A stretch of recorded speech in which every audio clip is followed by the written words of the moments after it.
dela. Aí mesmo. Acho que a Dorimar não entrou ainda, não. Não, ela entrou, ela tá aí. Boa noite, professora. Boa noite, Boa noite. filha. Boa noite. Oi, professora linda, boa noite. Ah, viu? Ela tá aí, viu? Eu cheguei agora, professora. Boa noite, filha. Tá vendo? Boa noite de Dorimar. Boa noite, galera. Boa noite, Márcia. Boa noite. Quem tiver triste com esse boa noite, Esse não tá boa mais... noite dela vai, essa tristeza vai lá pra casa do Caixa Prego. Né? É muito Cheguei bom. agora, professora, agora mesmo. Tá frio, né, Dorimar? Tá apertado. Tá muito frio. Para vocês que Tá. moram por aí, cadê a Tainá? Tainá que mora em Guapi, deve estar mais frio. Deve estar mais frio ainda, não tá não, Tainá? Tá. Professor, Essa tá um noite, gelo. essa noite chegou aos 13. Nossa senhora, tá muito frio, muito frio. Então, Eu vamos... fico aqui bem quietinha na minha. Eu também fico bem quietinha na minha. Vamos lá, vamos Aí, dar... briga muito Paramos ruim. na página 17 Tá, deixa eu e compartilhar. vamos entrar na fibrose. Fibrose cística, não é isso? Isso. Tá, peraí. Hoje a gente vai ter um pouquinho mais de conteúdo, tá? A gente precisa finalizar o conteúdo, tá? Porque tem bastante informação, tá bom?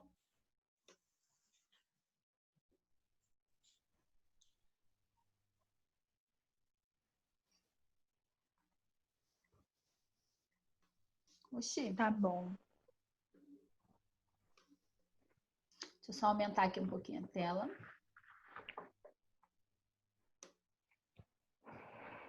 Então, a gente começa a falar um pouquinho sobre a fibrose cística. Lembrando que essa fibrose cística, ela pode ser diagnosticada em que tipo de exame mesmo? Começou as perguntas. Alguém responde? Passa, pula, pede ajuda Você universitária. perguntou? A fibrose cística, além dela ser diagnosticada precocemente, eu perguntei em que tipo de exame que é feito. Teste do pezinho? É uma pergunta ou uma afirmativa? Com afirmativa? Boa, garota, né? E com quanto tempo se faz? O ideal para se realizando o teste do pezinho? Após o nascimento. De 3 dias, até 3 dias. Do 3º ao 5º dia de vida da criança. Então, se realiza o teste do pezinho, que a gente dá como uma triagem também neonatal. Então, do 3º ao 5º dia, acaba sendo, né, diagnosticado precocemente. Uma vez que a mãe, ela deixa os pais, né? Uma vez que os pais deixam de realizar o teste do pezinho, conforme a criança ela vai crescendo, daí ela começa a apresentar sinais e sintomas, que é o que a gente vai conhecer um pouquinho agora, tá?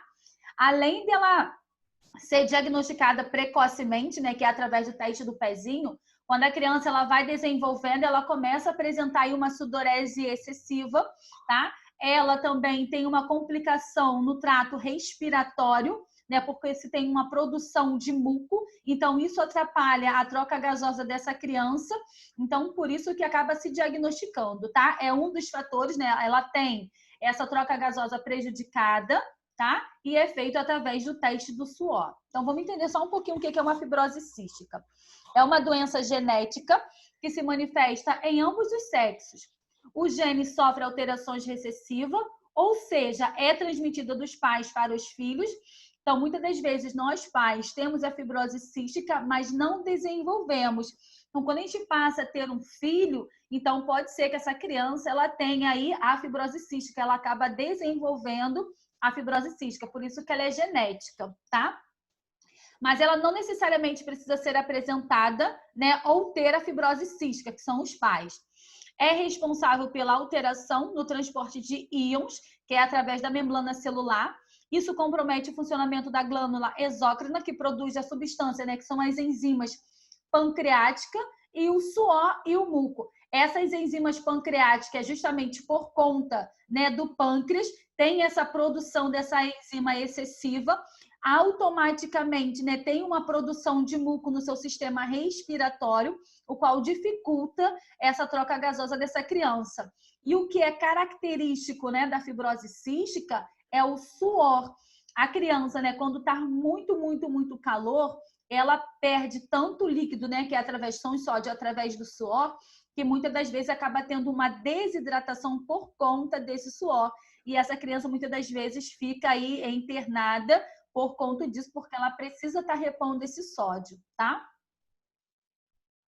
Sintomas: afeta o aparelho digestivo e o respiratório, que é das glândulas sudoríparas, ou seja, o seu sistema, né, digestivo, por conta dessa produção do muco, mais o seu sistema respiratório, a gente coloca como digestivo, né, está relacionado ao sistema pancreático, né, que são as enzimas que são produzidas. Então, conforme tem, né, essa alteração aí nas glândulas sudoríparas, é o que faz ter essa produção de sudorese excessiva, tá? O diagnóstico, ele é feito através do teste do suor. Ele é como se fosse... Lembra quando eu mostrei aquele filtrozinho do teste do pezinho, que é da triagem neonatal, onde caem as gotinhas de sangue? Para poder fazer o teste do suor, né, tardio, nessa criança, é diagnosticado dessa forma. Então, é encostado na pele dessa criança e ali leva-se para uma análise e detecta que essa criança acaba tendo aí uma fibrose cística, tá? Então, o que é mais característico é essa sudorese excessiva que pode levar aí uma internação por conta da desidratação. Deixa eu só sinalizar para vocês uma coisa. Para a fibrose cística ela ser diagnosticada precocemente, é realizado o teste do pezinho, do 3º ao 5º dia de vida. Quando diagnosticado o teste do pezinho, né? Quando ultrapassa aí do 3º ao 5º dia de vida, ou acaba descobrindo com meses, 1 ano, 2 anos, a gente dá como tardio. Então, acaba se fazendo o teste do suor, tá? Prevenção, teste do pezinho. Tardio, teste do suor, tá bom? É específico para diagnosticar a fibrose cística. O tratamento. Além de garantir, né, a hidratação e a reposição de sódio, porque esse sódio ela perde através dessa sudorese excessiva, tá? Especialmente nos dias de calor. Então, vamos lá. A gente consegue identificar que existem algumas crianças que mesmo no frio, ela começa a suar muito. Isso não quer dizer que a criança ela tem fibrose cística, tá? Então, para poder diagnosticar a fibrose cística, realmente precisa fazer esse teste do suor tardio, né, que é diagnosticado. Isso é normal, a criança, mesmo estando um frio, né, colocar uma roupinha, colocar um agasalho nela e ela começar a apresentar essa sudorese. Só para sinalizar para vocês, o frio que a gente está sentindo, a criança ela vai sentir da mesma forma. Não adianta eu agasalhar essa criança, né, absurdamente, né, colocar um montão de roupa, manta, essas coisas todas, que a criança ela vai suar. Então, a mesma temperatura que a criança sente, né, o frio, não é o que nós estamos sentindo. A gente pode estar relacionando a isso. Se não estiver muito frio, a criança também não vai sentir muito frio. Se tiver muito frio, a criança também vai sentir muito frio. Então, a gente consegue relacionar, né, aos agasalhos colocando na criança justamente por isso, tá ok? Às vezes a gente vê a criança, né, tá no sol e a mãe lá tá com aquelas roupinhas lá naquela criança, a criança suando a beça, tá? Então, o que a gente tá sentindo, a criança sente da mesma forma. Tá picotando, professora. Vê se melhorou. Sim. Melhorou? Então, foi o que eu falei. Mesmo, né, o calor, né, ou o frio que a gente sente, a criança vai sentir da mesma forma, tá? Então, não adianta, né, colocar muita roupa na criança, ela realmente vai suar por conta disso, tá? Que aí vai agasalhar demais, vai superaquecer e essa criança ela vai ter essa sudorese aí. Bom, esquema de tratamento da fibrose cística inclui boa nutrição do paciente por meio de uma dieta rica em calorias, sem restrição de gorduras, né? Então, ele vai fazer um acompanhamento da nutricionista para poder estar avaliando. Boa noite, professora. Boa noite, turma. Desculpa aí, professora, eu tô chegando. Boa noite, Geilton. Tudo bem, filho? Boa noite, professora. Boa noite. Boa noite. Então, vai ter um acompanhamento dessa nutricionista, tá? Para poder estar repondo aí, porque essa criança ela perde muito por conta da desidratação. Então, pode ser que essa criança ela acaba tendo um quadro aí de desnutrição por conta disso, tá? Então, precisa ter acompanhado por uma nutricionista. A suplementação de enzimas pancreáticas para auxiliar na digestão, lembrando, né, que ela tem essa alteração nas enzimas pancreáticas, tá? Então, por ter, né, essa deficiência das enzimas, então ela precisa fazer uma suplementação. Quem vai fazer isso é de acordo com a nutrição, é ela que vai estar orientando também, tá? Reposição das vitaminas lipossolúvel, que é A, D, E e K. Então, precisa estar fazendo, né, o uso dessas reposições dessas vitaminas, tá? É o pediatra, o nutricionista que vai estar avaliando, né, consegue identificar através do exame de sangue a sua deficiência. Lembrando que as crianças, né, ou até mesmo adulto, quando ele tem algum tipo de deficiência, vamos botar aí a vitamina E. Lembrando que não pode comer nada que tenha enlatados, essas coisas todas, porque tem, né, umas substâncias que vai te trazer danos. Então, você pode comer, mas vamos botar, fez uma maionese, colocou milho ou ervilha, quando você tem essa deficiência da vitamina E, tá? Ele não pode ser ingerido por conta dos conservantes que tem ali. Então, tem que ser realmente tudo natural. Ou muitas das vezes acaba se fazendo o uso, né, de 3 meses de vitamina E, depois você faz o exame para poder saber se tem essa reposição ou não, tá? As inalações diárias com soro fisiológico e broncodilatadores ou conforme a característica da secreção.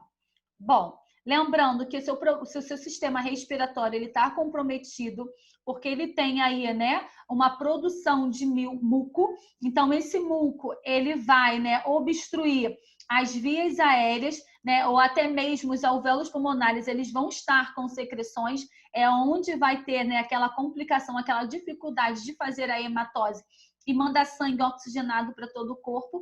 Então, se ele tem uma obstrução e a gente consegue identificar que ele está com uma dificuldade respiratória, são utilizados broncodilatadores, né, que são as medicações inalatórias que são feitas para essa criança. Por isso a gente acaba utilizando como inalação diária soro fisiológico e tá uma vírgula broncodilatadores. O soro fisiológico, ele serve para o quê? Para fluidificar, né? Então, a criança, ela não consegue puxar para poder expelir, né? Colocar para fora. Então, o soro fisiológico, ele vai umedecer. Então, ele vai fluidificar e vai começar a sair aquelas corizazinhas que vai facilitar a vida dessa criança, tá? Fisioterapia respiratória é de acordo com o médico. É ele que vai determinar, tá? Quando será feita a fisioterapia respiratória, é ele que determina se precisa ou não. As crianças geralmente acabam entrando com a fisioterapia respiratória porque elas não conseguem colocar para fora. Então, ou ela vai fazer a vida toda broncodilatadores, mais alguns corticoides. A fisioterapia, né, o que vai te auxiliar para poder estar eliminando aquelas secreções, tá? Prescrição de antibiótico em casa ou no hospital. Quando a gente sabe que é no hospital, a gente sabe, né, que está um caso muito mais grave. Então, ela precisa, né, ser internada, submetida a uma internação e aonde precisa estar fazendo uso de antibiótico, tá? E das medicações por conta disso, tá? Então, tem que tomar muito cuidado com as nossas crianças por conta disso, tá? Alguma dúvida? Sim, não, talvez. Não. Só na hora da prova, né? Eu sei, já entendo. Na hora da prova, claro. Né? Por que não, né? Professora, Oi? esse teste do suor tardio, ele se torna tardio quando faz depois do 5º dia de vida? Ele se torna tardio quando você, vamos supor, mesmo que seja do 3º ao 5º dia, né? A criança ela não apresenta essa sudorese. Então, conforme ela vai crescendo, 1 ano, 2 anos, então ela começa a ter muito o quê? Ela começa a ter essa energia, né? Perda dessa energia, o qual ela vai ficar muito mais cansada e essa sudorese excessiva. Porque o que os pais vão relacionar é que está colocando muita roupa, tá? Ou porque está acontecendo alguma coisa, tem crianças que soam normal, então isso vai ser muito relativo. Então a gente coloca como tardio pelo menos depois de 1 ano, porque realmente essa criança ela desidrata muito rápido, tá? Professora, mas esse teste o pediatra ou médico indica assim que a mãe sai da unidade hospitalar com a criança, igual o teste do pezinho, da orelhinha, do olhinho? Não. Isso acontece, né, conforme a criança, quando ela nasce, ela precisa ir ao pediatra todos os meses, né? Até ela completar 1 ano. Então, uma vez por mês, ela vai ao pediatra. Vamos supor, né, não tem acompanhamento nenhum. A mãe esqueceu, né, por algum relapso, né, tá muito trabalhando muito, né, muita coisa para fazer, e vai se passando os dias e ela não realiza essa triagem neonatal, que é o conhecido como teste do pezinho. Pois bem, passou-se um tempo. Vamos botar 6 meses a 1 ano. Essa criança, ela começa a ter uma sudorese excessiva. Então, ela vai levar na emergência. Muitas das vezes o pediatra vai perguntar se ela fez o teste do pezinho, a mãe vai dizer que sim ou que não. Vamos dizer que não.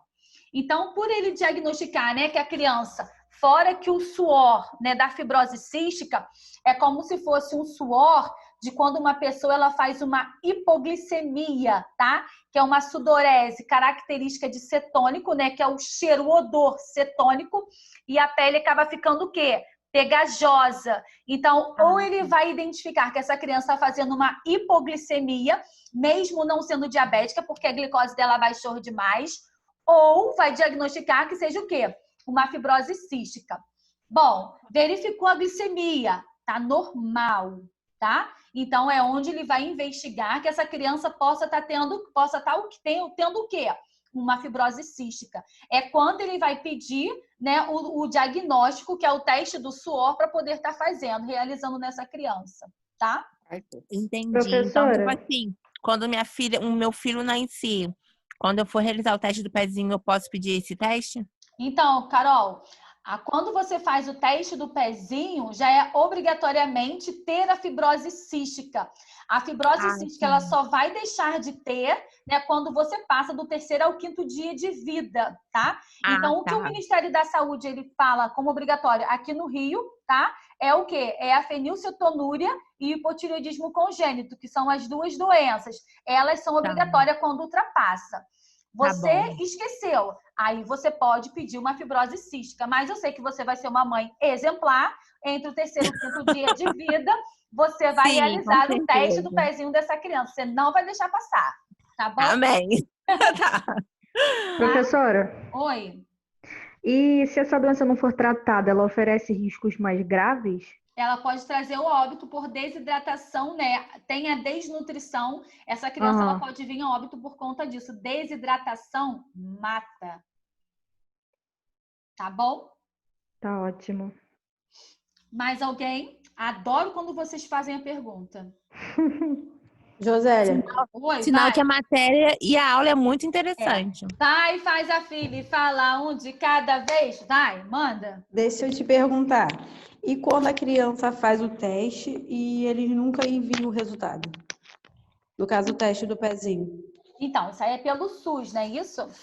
Existe o agente comunitário, mas, né, aquelas pessoas que estão responsáveis por aquela microárea, né, que elas são responsáveis. E o que a gente tem que fazer como pais, né, e a gente precisa ter como prevenção, a gente vai fazer o quê? A gente vai cobrar. Então, eles dão em média aí, né, de 15 a 30 dias para chegar. Não chegou? Tem que cobrar. Tem que ser realizado, tem que ver o resultado, tá? Entendi. O meu filho de 4 anos fez assim que nasceu. Até hoje nunca chegou. Aí no PSF daqui, eles falam, não chegou nada pra gente, não. Posso fazer de novo? Né? Não entendi. Aí você fala assim, posso fazer de novo? Mesmo a criança com 4 anos? Agora com 4 anos não. Agora 4 anos não. Vamos supor, esperou 30 dias, não veio. Mas posso fazer de novo? Entendeu? Entendi. Hashtag fica a dica. Tá. Professora? Oi. Mas, professora, Pode falar. tipo assim, quando a gente faz lá, né, o teste do pezinho na criança e o resultado não chega dentro de 30 dias, é melhor prevenir logo ir no particular e fazer ou fazer de novo? Então, Isa, vamos lá. Se eu tenho condições de tentar fazer pelo privado, né? Vão no privado de uma vez só. Se eu não tenho condições de fazer no privado e eu posso fazer no público, o ruim do público vou ser muito sincera, foi o que a Tamires acabou de dizer. No público a gente precisa fazer o quê? Cobrar. Então, se eu posso fazer de uma vez no privado, eu faço no privado porque eu sei que eu vou ter o resultado com 15 dias. Entendeu? Entendi. Porque Foi? quanto antes saber o resultado, melhor, né? Quanto antes, melhor. Por isso que o teste do pezinho ele é realizado do 3º ao 5º dia de vida. A puérpera, né? Mas a criança estando tudo bem, ela vai ficar, né, na sua unidade hospitalar, né, o qual nasceu. Após suas 72 horas, ela vai para casa, e ambos estando hemodinamicamente estável, ele vai para casa. Por isso que a gente coloca do 3º ao 5º dia de vida, que aí você acaba tendo como uma prevenção, né, relacionada às doenças. São mais de 150 doenças precocemente diagnosticadas. Mas, professora, a criança quando nasce, ela já não pode fazer, não? Tipo assim, Não. porque a mãe já tá lá na maternidade. Não, vamos lá. Lembra que eu falei com vocês lá no sistema hematopoético, né, que as hemácias elas acabam sofrendo alterações? Então, eu preciso que essa criança, né, ela comece, né, a ter o seu próprio organismo que em ação, né, começa a reagir. Então, eu preciso dar esse tempo para essa criança. Até porque intrauterino, quem estava fazendo tudo era quem? A mãe. Através de quem? Através do cordão umbilical. É uma pergunta afirmativa, Isa. Uma afirmativa. Uma afirmativa, tá? Então, é através do cordão umbilical que estava se fazendo. Então, quando a criança ela chega aqui fora, né? Ela precisa se adaptar, ela precisa reagir. Então, é por isso que eu dou esse tempo para essa criança, do 3º ao 5º dia de vida, estar realizando, tá? Que aí já começou, né? As células começou aí já ter a sua própria reação, tá? Professora. Oi. Essa doença ela é muito comum ou ela é uma doença incomum, assim? É uma doença comum. Muito... É uma doença comum, de boa. Tá. Tá? É comum, tá? Tá. Assim, vou dizer para você que é comum, porque como eu trabalho com criança, então eu vejo isso com muita facilidade, tá? Igual se vocês forem pesquisar, podem por curiosidade, mielomeningocele, síndrome de Patal, síndrome de Rett. Então, isso para mim é uma coisa tranquilo, por a gente trabalhar na área, então isso acaba se tornando, não é fácil trabalhar com crianças assim, mas é algo que se torna mais, é comum, não tem como dizer, é igual quem trabalha com adulto, tá? Foi? Sim. Mais Professora, alguém? a senhora sempre trabalhou com criança? A vida toda, 17 anos trabalhando com criança. Caramba, que legal. Meu mundo todinho. Eu respiro, eu exalo criança. A minha sudorese sai assim, um montão de cezinho. Verdade. É sério. O que eu falo, né? Deus não escolhe, Ele capacita. Então, assim como vocês todos serão capacitados para trabalhar em alguma área de vocês. Verdade. Então, quando eu entrei, né, na área, né, me formei 2 anos depois que eu comecei a trabalhar, então eu caí direto no centro cirúrgico.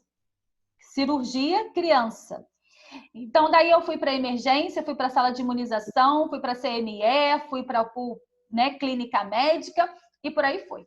Então, conforme eu fui fazendo, né, resolvi fazer a minha graduação. Fiz a minha graduação. Quando eu entrei, falo mesmo, quando eu entrei no Saracuruna, né, que era da neonatologia, então eu tinha 2 especialidades para poder querer fazer. Uma era oncologia e a outra era neonatologia. Quando eu entrei, né, por eu já trabalhar com criança, então você faz uma pós-graduação em pediatria e neonatologia. Quando eu me deparei, né, dentro do Saracuruna, que eu vi aquelas crianças todas ali, eu falei assim, cara, é isso que eu quero para minha vida. E eu falei assim, é isso. E lembrando que a oncologia é um ramo muito bom, também, mas eu falei assim, ou eu vou por amor, ou eu vou por dinheiro. Eu vou por meu amor. Deus. Eu vou por amor. Aí é onde eu terminei a graduação e comecei logo a minha pós-graduação, que foi 1 ano e 8 meses, fazendo todos os sábados. Primeiro era de 15 em 15, logo no finalzinho, né? Faltando acho que uns 5 meses, aí eles te colocam para você ir todos os sábados, era na Tijuca. E eu falei assim, cara, é isso que eu quero. Aí quando eu comecei, né, a estagiar numa instituição, né, atual, eu falei assim, porra, é isso. Então fiquei. E tô até hoje. Né? Ai, que bom. muito Legal. bom. E a gente precisa aproveitar as oportunidades, tá? Agarrem. Façam sempre o melhor, sejam sempre a melhor versões. A gente não precisa pisar em ninguém, né? Mas a gente precisa ser a nossa melhor versão e assim as pessoas vão te observar e vão te acolher. Quando que você pode começar? Amanhã. Não, peraí, resolve sua vida primeiro. Eu falei assim, não, amanhã. Resolve sua vida primeiro, depois você vem. Então, assim foi. Adoro. Adoro. Muito bom. Legal. Adoro. É muito bom. Mais alguém com dúvida? Sim, não, talvez. Posso passar para nova doença? Não? Então vamos lá. Amidalite, tá? Amidalite são aquelas inflamações nas amígdalas, né? Onde são aqueles pontinhos brancos, né? Que são glândulos linfáticos presentes no fundo da garganta, que são aqueles pontinhos. Então a gente tem diversos tipos de amidalite. A amidalite, ela pode ser dos seguintes tipos. Então, a gente tem a amidalite bacteriana, que a gente costuma dizer que ela é no quadro, né, mais grave, porque ela é causada geralmente por streptococcus, né, mais o pneumococo. Então, é bacteriana. A criança, né, vou botar assim, a criança, ela realmente ela fica internada, ela não consegue se alimentar direito. As amígdalas dela realmente ficam muito edemaciadas. Começa a sair aquela saliva realmente e uma halitose muito forte, o qual a gente precisa fazer a higiene oral, né? Um bizu para vocês levarem para a vida, ou quem vocês souberem que tem até mesmo amidalite. Muitas das vezes se faz a higienização com bicarbonato e depois eles pedem para colocar nistatina. Se você imediato fazer a limpeza, tá? Com bicarbonato e colocar nistatina, a nistatina é um anti-inflamatório. Então, se você colocar ela logo após você fazer essa higienização, a ação do bicarbonato, ele vai neutralizar a nistatina. Então, você precisa esperar pelo menos 30 minutinhos para depois você colocar. Então, a gente geralmente puxa na seringuinha, né, 1 ml, coloca meio em cada lado, né, 0,5 em cada lado, tá? Para poder ela ter essa ação. Quando você coloca diretamente, fez a limpeza e coloca direto, não adianta, não vai fazer efeito. A nistatina, ela é como se ela desse uma dormênciazinha, né? Que ela neutraliza aquela dor, tá? Então, se você colocar, não vai adiantar. E realmente precisa passar a espátula, né? Que é aquele abaixador de língua, com uma gazezinha enrolada na pontinha e fazer aquela limpeza, né? Aquela higiene oral. Se você não fizer isso, não adianta, não vai melhorar, tá? Porque fica aqueles pontinhos brancos ali, todos inflamados, tá?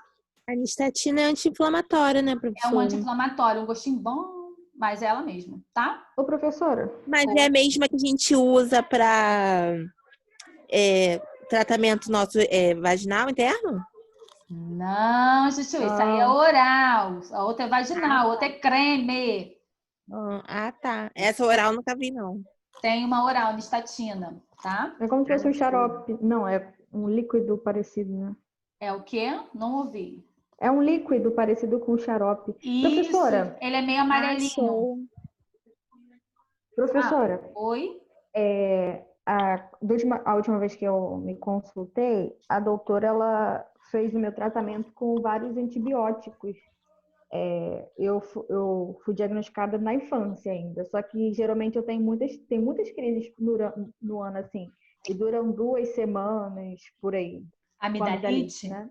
Então, a amidalite, lembrando que as amígdalas, né, elas podem ser retiradas, né, quando a criança completa aí pelo menos de 3 a 5 anos, ou até mesmo na vida adulta, ou adenoide, que a gente faz a retirada da amidalectomia, né, que são os 2 de uma vez só.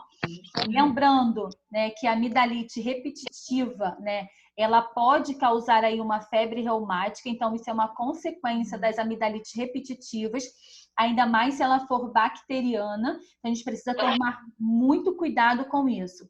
Lembrando que Professora, crônico... Oi. eu tinha umas 2, 3 vezes no mês amidalite. Tá, mas agora, tem ou não? Já passou?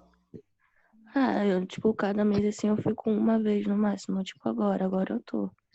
Então, precisa ser investigado por que está ocasionando essas amidalites. Ter amidalite repetitiva não é legal. Ela pode trazer como consequência uma febre reumática. Lembrando que febre reumática ela não tem cura, tá? E tem apenas tratamento que acaba fazendo o uso de Bezentacil, tá? Se faz uma vez por semana, depois a cada 14 dias, depois a cada 21 dias, até o médico Vira liberar. escravo da vacina, né? Fica escrava realmente da Bezentacil, tá? Então, a Bezentacil não tá nem mais adiantando.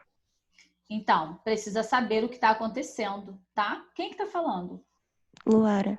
Então, precisa saber. Lara? Luara. Luara. Nem assim eu consigo acertar seu nome, né, Luara? Então, precisa ver, tá? Vai no otorrino. Otorrino laringologista, tá? Para poder estar te passando maiores orientações, tá bom? Tá bom, professora. Obrigada.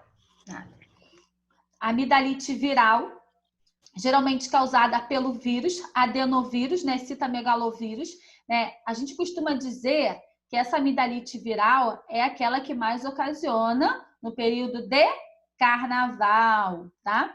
Então, vai, faz a fila, beija um de cada vez, é literalmente assim. Então, quando passa o carnaval, logo depois, como consequência, vem o quê? As amidalites virais. Então, tem gente que vai beijando um, beija um, beija um, beija outro, não sabe, né? E acaba tendo essa amidalite viral por conta disso, tá? Não fica internado, toma só algumas medicações ou usa aquele própolizinho e melhora, tudo tranquilo, tá?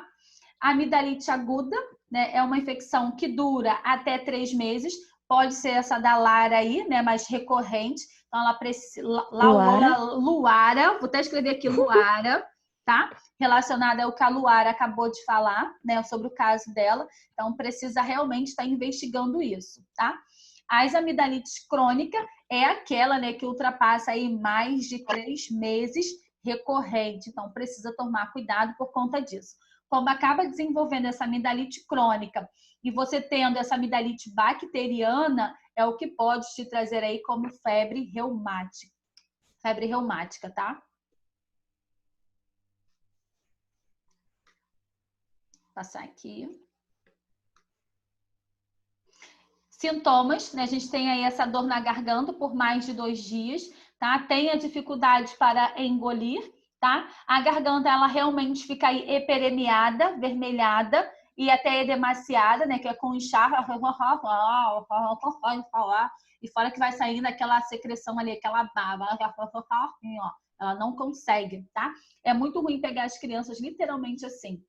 Uma tosse seca, irritativa, tá? Perda de apetite por conta desses pontinhos brancos, que é por conta da inflamação, e pode haver pontos brancos, que é isso aqui. Então, isso aqui a gente realmente diz que é uma amidalite, tá? Realmente é isso. O tratamento, né? São os derivados de penicilina. Quem vai prescrever as medicações é o médico, uma vez que você vai ao médico. Lembrando, eu tenho amidalite, tomei um antibiótico, vou passar para o colega. Lembrando que o peso é completamente diferente do meu para do meu colega. Então, eu não posso tomar a mesma dosagem, né? Cada dosagem é de acordo com o peso do paciente. Então, por isso que é importante ir ao médico justamente para isso, tá?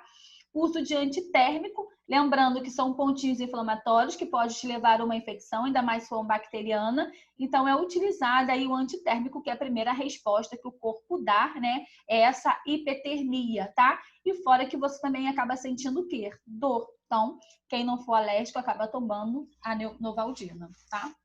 Alguma dúvida? Sim, não, talvez. Não, ninguém respondeu. Então, vamos lá. Sepse, ela é conhecida como sepsemia. A sepsemia nada mais é que uma infecção generalizada. Então, toda vez que vocês ouvirem assim na reportagem, fulano de tal morreu com uma infecção generalizada. Ok, se ouvi um chorinho de criança. É tipo uma tossezinha aí. Então, toda vez que ele falar, né, acaba tendo o quê? Olha que vai fazer o Pode Super Choque no filme. É o quê? Eu não ouvi.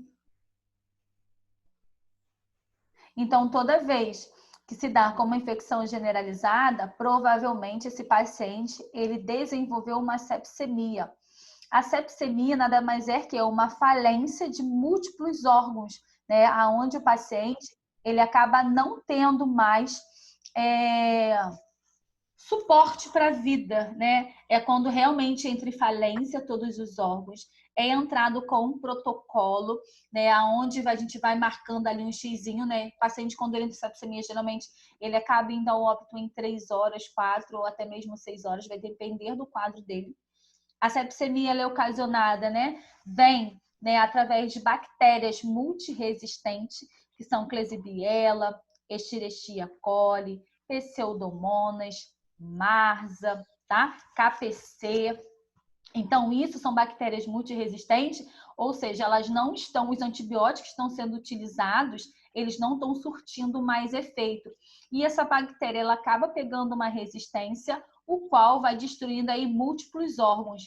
E isso acaba ocorrendo, né, em diversas partes, né, do nosso corpo, né, que pode vir através de alguma infecção. E o uso das medicações, muitas das vezes, né, foram feitas, prescritas de forma errada, ou muitas das vezes a medicação era para ter feito uma medicação e foi feito outra. Então, isso vai ser muito relativo, tá? Mas a sepsemia nada mais é que uma infecção generalizada. O nosso tempo vai acabar, é só a gente voltar no mesmo link, tá bom? Que não vai dar tempo de falar assim, gente, está acabando, porque esse Zoom ele é mal educado. Então, vamos lá. Sepse é uma doença sistêmica complexa potencialmente grave, ou seja, uma resposta inflamatória sistêmica acentuada diante de uma infecção, na maior parte das vezes causadas por bactérias, tá? As infecções começam em locais específicos do organismo, como pele, pulmão, vias urinárias, ouvido e etc. Aí logo aqui embaixo eu coloquei alguns exemplos. Então, a pneumonia, ela acaba tendo uma infecção dos pulmões, que só pode ser um acúmulo de secreções,